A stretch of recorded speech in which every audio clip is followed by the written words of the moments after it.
Good evening dear student, आपका स्वागत है आपके अपने YouTube चैनल में गाइस। आज की वीडियो में हम करने वाले हैं प्रेजेंट टेंस की last type present perfect continuous tense.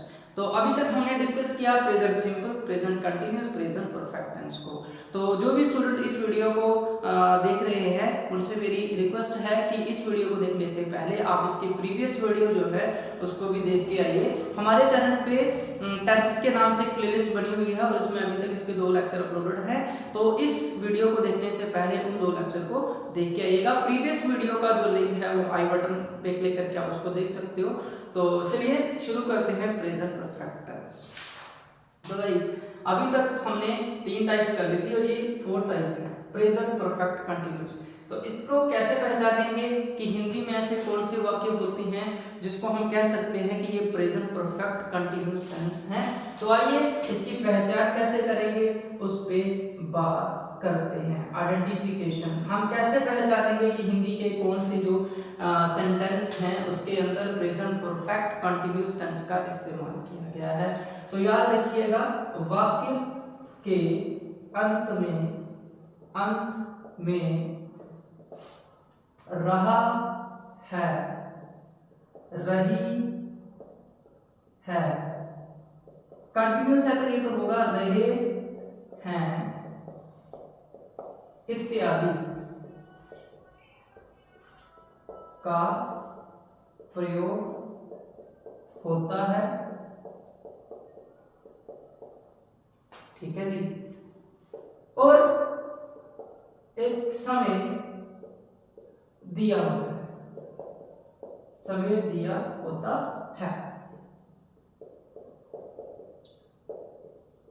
तो किसी समय का वहां पे जिक्र होगा तो क्या होगा, वाक्य के अंत में रहा है, रहे हैं इत्यादि का प्रयोग तो होगा, लेकिन उसके साथ में आपको मिलेगा एक समय, कोई ना कोई समय जो है वो दिया होगा। तो देखो कंटिन्यूअस है, रहा है, रहे हैं, रही है, इससे पता चला ये कंटिन्यूअस है, लेकिन जो इसके साथ में निश्चित समय आएगा वही ये बताएगा कि ये प्रेजेंट परफेक्ट कंटिन्यूअस टेंस है। तो आइए देखते हैं हिंदी के ऐसे कौन से वाक्य हैं जो प्रेजेंट परफेक्ट कंटिन्यूअस हो सकते हैं। जैसे उदाहरण के तौर पे मैं कहूं, मैं सुबह से पौधों को पानी दे रहा हूं। देखिए, दे रहा हूं मतलब कंटिन्यूअस हो गया, बट सुबह से दे रहा हूं तो एक पॉइंट ऑफ टाइम यहां पे दिया है, तो इसलिए ये कौन सा टेंस हो जाएगा, ये जो टेंस हो जाएगा, ये जो पूरा सेंटेंस है ये कौन सी टेंस में है, तो ये हो जाएगा present perfect continuous, present perfect continuous. ठीक है dear students, I hope so आपको समझ में आ गया होगा कि किस तरीके के वाक्य जो है वो प्रेजेंट परफेक्ट कंटीन्यूअस टेंसेस के अंदर आते हैं। इसमें क्या होता है, रहा है, रही है, रहे हैं, इन सब का प्रयोग तो होता है, लेकिन साथ में एक समय भी दिया होता है।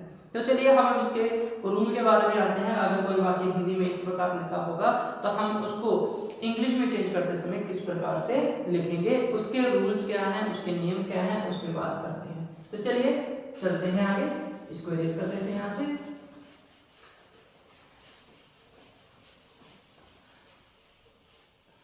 सबसे पहले हम बात करेंगे साधारणात्मक वाक्य का रूल क्या है। साधारणात्मक, साधारणात्मक या फिर इंग्लिश में इसको बोलते हैं अफर्मेटिव, अफर्मेटिव, अफर्मेटिव सेंटेंस। ऐसे सेंटेंसेस लेंगे, अफर्मेटिव सेंटेंसेस लेंगे, साधारणात्मक वाक्य या फिर अफर्मेटिव सेंटेंस जिसमें नानी होती, सिंपल सिंपल बातें होती है, मैं खाना खाता हूँ, जब पी रहा हूँ, जब सो रहा हूँ, इस तरीके के वाक्य। तो चलिए इसके रूल की बात करते हैं। तो भाई इसका रूल होता है subject plus has, had plus been plus first form of plus ING plus object plus since for plus time. तो समझने वाली बात है। देखिए यहाँ पे क्या होगा, इसका रूल क्या आता है, पहले सब्जेक्ट आएगा यानी कर्ता आएगा, कोई भी सब्जेक्ट, जो भी सब्जेक्ट होंगे, उसके बाद हैज या हैव का प्रयोग करेगा, फिर बीच में बीन आएगा, उसके बाद फर्स्ट फॉर्म लगेगी, उसके बाद आईएनजी लगेगा, फिर ऑब्जेक्ट, जो भी ऑब्जेक्ट होगा, उसके बाद में सिंस और फॉर का प्रयोग किया जाएगा, और उसके बाद समय जो है वो आ जाता है। तो किस तरीके से होता है, जैसे हमने वो एग्जांपल पकड़ी थी, मैं सुबह से पौधों को पानी दे रहा हूं। तो कैसे लिखूंगा इसको, मैं की जगह इस्तेमाल होगा आई। प्रीवियस वीडियो में हम बता चुके हैं कि जहां भी मैं होगा वहां हम आई का प्रयोग करेंगे। मैं क्या कर रहा हूं, हैज या हैव में से एक लगेगा। तो आपने पीछे प्रेजेंट परफेक्ट में हमने देखा था कि हैज और हैव कहां लगते हैं। हैज का प्रयोग हम करते हैं ही, शी, इट और सिंगुलर नंबर के साथ में, और हैव का प्रयोग हम करते हैं आई, वी, यू, दे और प्लूरल नंबर के साथ में। तो भाई यहाँ पे क्या लग जाएगा, हैव, आई हैव के बाद आप लगाओगे been, I have been, first form of verb. तो पानी दे रहे हैं तो वाटर और साथ में आईएनजी जोड़ दो, watering. I have been watering, किसको, ऑब्जेक्ट आएगा प्लांट्स को, I have been watering the plants. अब समय लिया ना सुबह से, फिर क्या आएगा, सिंस और फॉर में से एक आ जाएगा, इसके बारे में हम बात करेंगे। सिंस और समय क्या है, मॉर्निंग। Okay, since morning. तो मैं क्या कर रहा हूँ, सुबह से पौधों को पानी दे रहा हूँ। इस प्रकार से हम इस वाक्य को जो है वो इसमें इंग्लिश के सेंटेंस में चेंज करेंगे। अब कुछ नोट आपने याद रखने हैं, वही नोट जो हमने प्रीवियसली लिखाए थे। हैज का प्रयोग आप कहाँ करोगे, he, she, it and singular numbers के साथ, सिंगुलर नंबर। और have का प्रयोग अगर आप करोगे तो आप लिखोगे I, we, you, they and plural I, we, you, they and plural number के साथ में करोगे। अब बात आती है सिंस और फॉर की। सिंस का प्रयोग होता है पॉइंट ऑफ टाइम के लिए, पॉइंट ऑफ टाइम, जहां पे आपको एग्जैक्ट समय ना देके सिर्फ ये दिया जो सुबह से कर रहा है, दोपहर से कर रहा है या शाम से कर रहा है, वहां पे अपने सिंस का प्रयोग करना है। हिंट मिलता है, यहाँ पे समय का हिंट होता है, एग्जैक्ट समय नहीं दिया होता, इसीलिए पॉइंट ऑफ टाइम। एग्जांपल के तौर पर ले सकते हो since morning, since evening, since afternoon, इस तरीके से ले सकते हैं। आगे बात करें फॉर लगता है पीरियड ऑफ टाइम, ठीक है, period of time. Period of time का मतलब हो गया, वहां से लिखा होगा 1 घंटे से, 2 घंटे से, 3 घंटे से। मान लो यहाँ पे भी डेली आ जाता है, मैं 2 घंटे से पौधों को पानी दे रहा हूँ, तो आ जाएगा I have been watering the plants for 2 hours। Okay, इस तरीके से हम लिखेंगे, 1 घंटे से फॉर एन आवर हो जाएगा, ठीक है। So period of time, for किसके लिए होता है, पीरियड ऑफ टाइम क्या हो जाएगा, जैसे क्या आ गया, for an our, for 2 hours, ठीक है, फॉर 2 hours।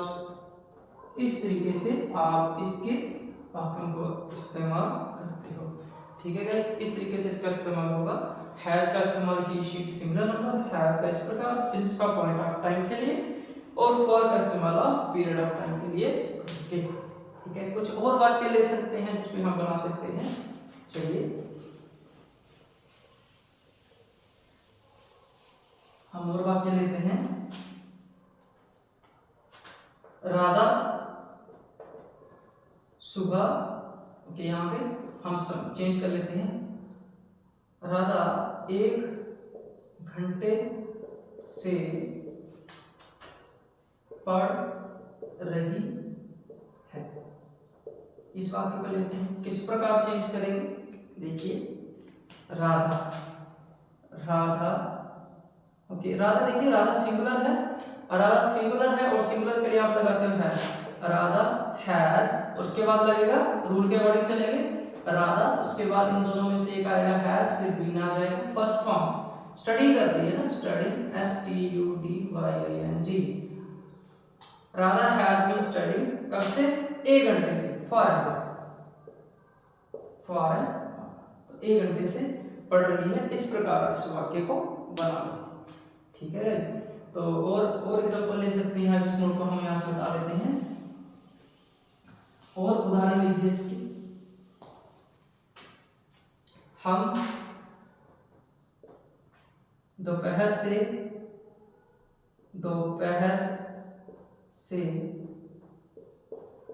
नाच रहे हैं,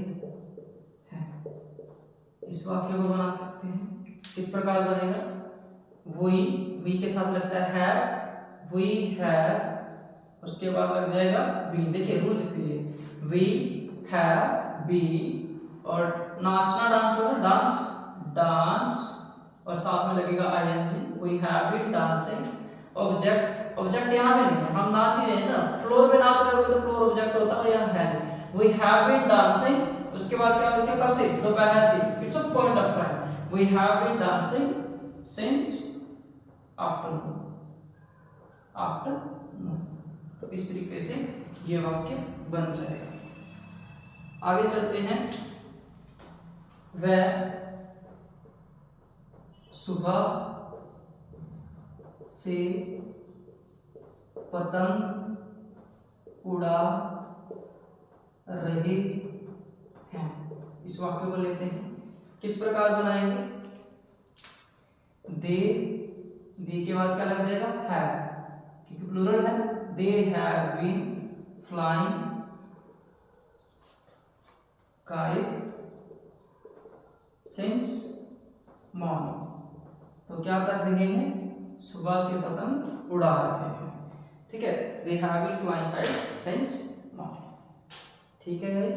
तो इस तरीके से हम इसको बना सकते हैं।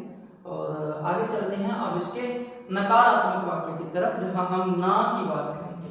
तो उसको हटा लेते हैं और यहाँ पे आ जाएंगे आपके दूसरा टाइप का सेंटेंस हम करते हैं, negative sentence.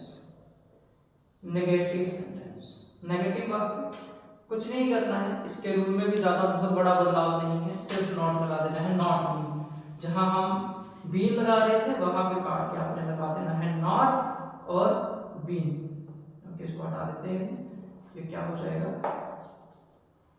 Not been plus जहां जहां हैज बीन आया था, जैसे राधा 1 घंटे से नहीं पढ़ रही है, अगर मैं इसको इस प्रकार बनाऊं, राधा 1 घंटे से और यहाँ पे लिख दूं नहीं पढ़ रही है, नहीं पढ़ रही है। तो यहाँ पे मुझे क्या करना पड़ेगा? बीन से पहले नॉट लगाना पड़ेगा, है ना, हैज नॉट बीन। तो क्या आ जाएगा? इसको भी यहाँ पे ठीक कर लेते हैं, has not been. Okay, Radha 1 घंटे से नहीं पढ़ रही है, हम दोपहर से नहीं नाच रहे हैं, so we have not been dancing since afternoon. Okay, वह सुबह से पतंग नहीं उड़ा रहा है, तो दे हैव नॉट बीन, क्या हो जाएगा? They have not been. यहाँ क्या आ जाएगा? Not been flying kite since morning. इस प्रकार से आप बनाने वाले हो नेगेटिव वाक्य। नेगेटिव वाक्यों के अंदर कुछ भी नहीं करना है, सिर्फ हैज के बाद नॉट लगाना है ना, बीच में नॉट लगाएगा और जो ऑटोमेटिकली नेगेटिव हो जाएगा। चलिए आगे बात करते हैं इंटरोगेटिव की तरफ। आई होप आपको यहाँ तक ये समझ में आ गया होगा। तो बीच बीच में वीडियो को पॉज करके आप स्क्रीनशॉट लेते रहिएगा। आगे हम बात करते हैं इसके इंटरोगेटिव सेंटेंस की तरफ कि वो किस प्रकार है। चलिए तीसरे वाक्य की तरफ बढ़ते हैं हम। तीसरे तरह का वाक्य इंटरोगेटिव।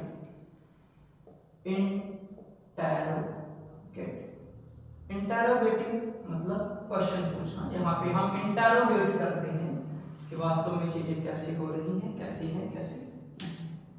तो चलिए रूल को ठीक करते हैं। रूल क्या हो जाएगा, इसको बताते हैं। यहाँ पे क्या लगेगा इस समय? हैव पहले लग जाएगा और प्लस सब्जेक्ट आ जाएगा, प्लस सब्जेक्ट, और बाकी बीन बाद में है, इसको हटा दें। ओके, तो हैज है प्लस सब्जेक्ट प्लस बीन तो आएगा plus been, and rest of the rule is same. Plus first form plus ING plus subject plus since for plus time. तो चलिए अब इसको क्वेश्चन को बनाते हैं। क्या राधा यहाँ पे क्या करते हैं? यहाँ सिर्फ क्या जोड़ेंगे तो एंड पे आएगा क्वेश्चन मार्क। यहाँ पे क्वेश्चन मार्क आ गया।